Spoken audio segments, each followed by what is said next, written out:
No lo mataron en medio de una pelea. No hubo gritos, no hubo forcejeo, no hubo ninguna señal de que algo estaba saliendo mal. Según la reconstrucción que hoy sostiene la acusación, Fernando Pérez Algaba recibió 2 disparos por la espalda mientras cambiaba unas lamparitas. Pero lo más perturbador de este caso no es el crimen en sí, es lo que pasó antes, porque antes de que Fernando Pérez Algaba pusiera un pie en ese campo, alguien le había construido una trampa con papel membretado, sello notarial y firma de escribana. Una trampa legal, una trampa que se veía exactamente como la solución que él había cruzado a buscar, y funcionó perfectamente. Era domingo 23 de julio de 2023. Ingeniero Budgue, partido de Lomas de Zamora. Un barrio casi detenido al sur del conurbano bonaerense. El tipo de lugar donde las tardes de domingo se parecen todas. Chicos jugando en la calle, el ruido lejano de algún partido, el arroyo del Rey corriendo marrón y lento por el costado del barrio. Un grupo de chicos jugaba al fútbol cuando la pelota se fue hacia el agua. Uno bajó a buscarla. Ahí vio la valija roja, semi-hundida en el barro, demasiado pesada para estar ahí tirada. La abrió. Adentro había restos humanos, extremidades, tatuajes que todavía se podían leer en la piel. El chico salió corriendo. Minutos después llegó la policía de la comisaría 10º de Lomas de Zamora. Confirmaron lo que era evidente: restos humanos, una pulsera negra, un anillo oscuro y algo que no tenía ningún sentido. El DNI estaba ahí adentro de la valija, como si alguien hubiera querido ocultar todo, menos quién era la persona. Al día siguiente, mientras hacían tareas de drenaje en el arroyo, aparecieron más restos. El cuerpo, 2 impactos de bala en la espalda. 2 días después, evidencia forense adicional, dentro de una mochila negra, en el mismo arroyo. Todo en el mismo lugar. La identificación llegó por las huellas digitales y por los tatuajes. El martes 25 de julio, la Superintendencia de Policía Científica de la Bonaerense confirmó la identidad. Fernando Alejandro Pérez Algaba, 41 años, empresario, conocido por todos con el mismo apodo desde que tenía memoria, Lechuga. Había llegado al país hacía 11 días desde Barcelona y tenía pasaje de vuelta para el 19, es decir, el mismo día en que lo mataron. Estaba a horas de irse. No llegó al aeropuerto. Para entender por qué Fernando Pérez Algaba cruzó el Atlántico a cobrar una deuda, hay que entender quién era él antes de que la deuda existiera. Fernando creció en el conurbano bonaerense. No en una familia con dinero, no con redes de contacto, no con ningún trampolín que lo pusiera adelante. En una entrevista que dio años después, en ámbito financiero, lo contó él mismo sin adornos. Comencé a trabajar a los 14 años. Me inicié con una bicicleta y una caja y empecé a vender sándwiches en las remiserías. 2 años después fui repartidor de pizzas con una motito. Después trabajé en los comercios del barrio donde vivía. De heladero, en restaurantes y pizzerías. Una bicicleta, una caja no es el perfil de alguien que hereda. Es el perfil de alguien que construye. Y Fernando construyó. Con el tiempo y con los años, fue armando algo que en las redes sociales parecía sólido. Venta de autos de alta gama, alquiler de vehículos en Miami, motos de agua, operaciones de trading en criptomonedas. Fundó su propia compañía en Florida, Enjoy Rental Car. Tuvo oficinas en Puerto Madero con más de 25 empleados. Fue piloto de TC Regional. Vivió entre Miami y Barcelona. Su Instagram acumuló más de 900.000 seguidores. Posteaba desde departamentos frente al mar, desde fiestas en la costa, desde el cockpit de autos que la mayoría de la gente solo ve en vidrieras. Frases como «La vida no te debe nada» y «Dime de qué alardeas» y «Te diré de qué careces». El tipo de perfil que construye una imagen y la sostiene con consistencia. Pero adentro de esa imagen había algo que no se veía en las fotos. Los negocios no iban bien. La empresa de Miami había cerrado. El trading en criptomonedas había dejado deudas. Tenía nivel 5 en la central de deudores del sistema financiero argentino, la categoría que se llama irrecuperable. Había sido denunciado por estafa. Sus acreedores lo perseguían en tribunales. Había cheques sin fondo. Había amenazas. En una serie de audios que circularon en los primeros días de la investigación, ese hombre profería amenazas graves contra Fernando. Ese audio llegó a los medios antes que a la fiscalía. Alguien lo filtró deliberadamente, en los primeros días, cuando todavía no se sabía quién había matado a Fernando. Lo filtraron para que los investigadores miraran para ese lado. Funcionó durante exactamente el tiempo que el fiscal Marcelo Domínguez tardó en descubrir que el Barrabrava tenía coartada, que no era él, y que alguien muy cercano a Fernando había querido que pareciera que sí. Esa persona era alguien que Fernando llamaba amigo, que Fernando llamaba socio, que Fernando había confiado lo suficiente como para prestarle $150.000. El nombre era Maximiliano Pilepich, 46 años. Tenía un emprendimiento inmobiliario en General Rodríguez llamado Renacer y tenía una deuda con Fernando Pérez Algaba que había empezado como un acuerdo entre socios y había crecido hasta los $150.000. Estamos en el predio Renacer, en la zona de Avenida de las Américas y Ruta 6, donde todo empezó. ¿Por qué digo esto? Porque miren, a metro de donde yo estoy trabajando hay una especie de gazebo. En ese lugar estuvieron sentados negociando una deuda que tenían por unos departamentos. El otro nombre era Nahuel Vargas, 45 años, también socio en ese proyecto inmobiliario, también parte de la deuda. Fernando había invertido en Renacer, había prestado plata y llevaba meses tratando de recuperarla. No llegaba. Las respuestas llegaban tarde.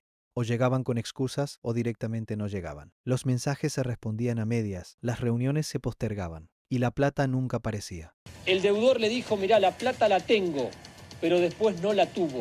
Lo que Fernando no sabía o no quería terminar de creer es que la dinámica ya había cambiado, porque según la reconstrucción judicial, en algún punto de esa historia, la deuda había dejado de ser una obligación que Pilepich y Vargas tenían intención de cumplir. Había pasado a ser un problema. Y los problemas tienen una forma muy distinta de resolverse. La decisión, según sostiene la investigación, ya estaba tomada antes de que Fernando comprara el pasaje de vuelta a la Argentina. Entonces, Fernando Pérez Algaba con Vargas vinieron a este lugar, se sentaron aquí a esperarlo a Pilepich. Pero Algaba nunca se imaginó que acá empezaba a escribirse su sentencia de muerte. La pregunta no era si iban a pagarle, la pregunta era cómo iban a manejarlo cuando llegara a cobrar. Entonces apareció ella, Flavia Lorena Bombrat, 38 años, pareja de Pilepich y escribana pública. Lo que Bombrat habría hecho, de acuerdo con la acusación, fue esto: organizar una reunión en la escribanía Cerrato, en Castelar. Una reunión formal, con documentos, con sellos, con todas las formalidades de un acto jurídico, válido. Fernando se sentó frente a un reconocimiento de deuda firmado y certificado, con terrenos del proyecto Renacer como garantía. Todo en regla, todo verificable, todo exactamente lo que Fernando había estado esperando meses. Antes del viaje hubo gente cercana que le dijo que tuviera cuidado, que no fuera solo, que la situación con Pilepich olía mal. Pero Fernando tenía papeles en la mano por primera vez. En meses, la deuda estaba reconocida, la garantía estaba documentada, la solución parecía real. Así que cruzó el Atlántico. La firma se hizo el 17 de julio, sin inconvenientes, cordial, tranquila, como si todo estuviera encaminado. Después vino la invitación al predio de General Rodríguez, que vaya a ver los terrenos que figuraban como garantía, que cierren el acuerdo. Una visita de trámite. Y Fernando fue.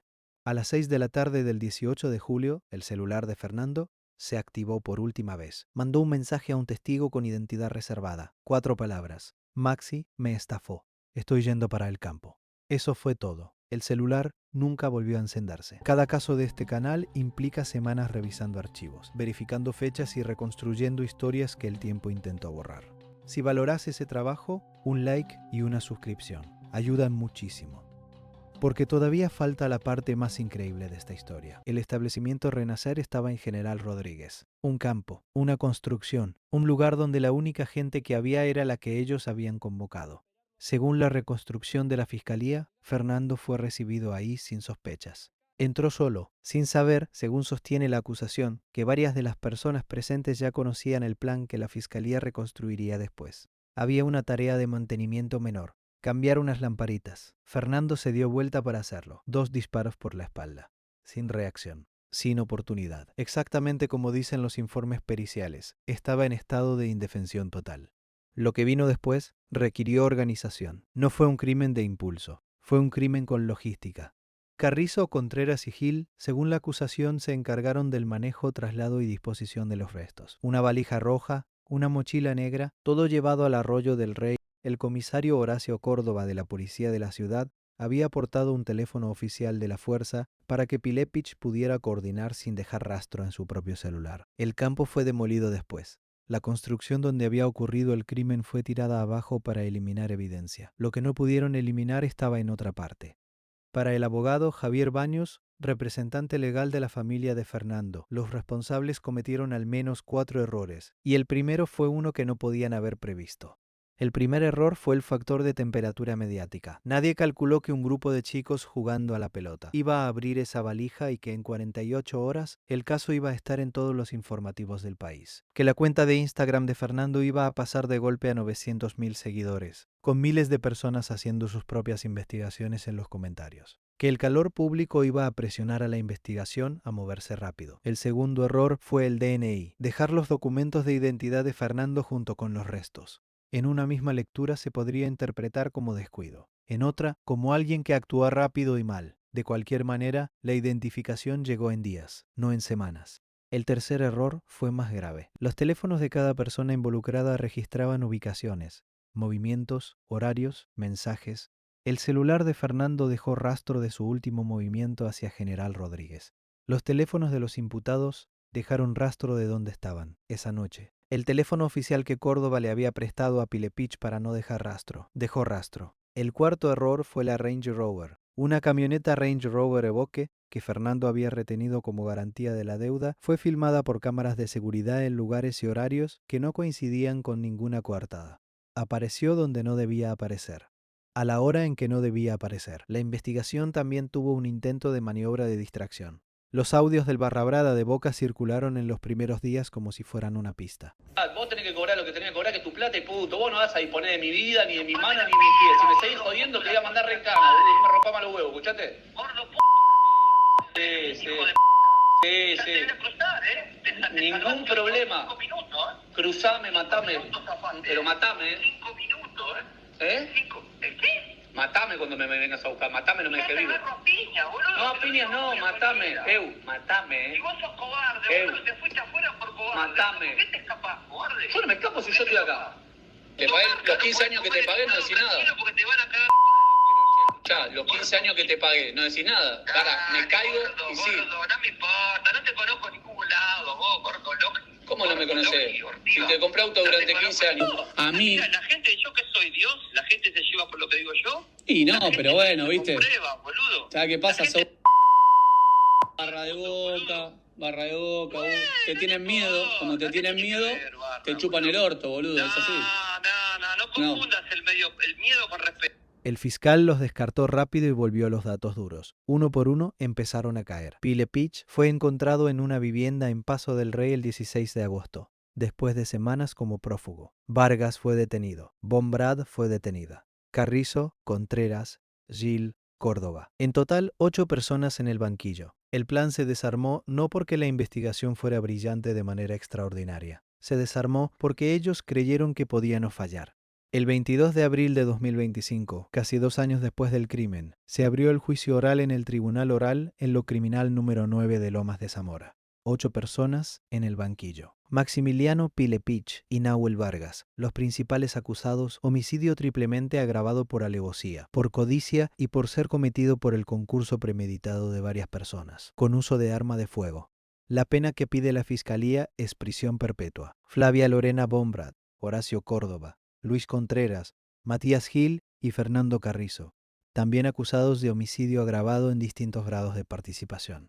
Blanca Gladys Cristaldo, encubrimiento agravado por haber escondido a Pilepich durante su fuga. Pilepich y Vargas serán juzgados por jurado popular. Matías Gil también.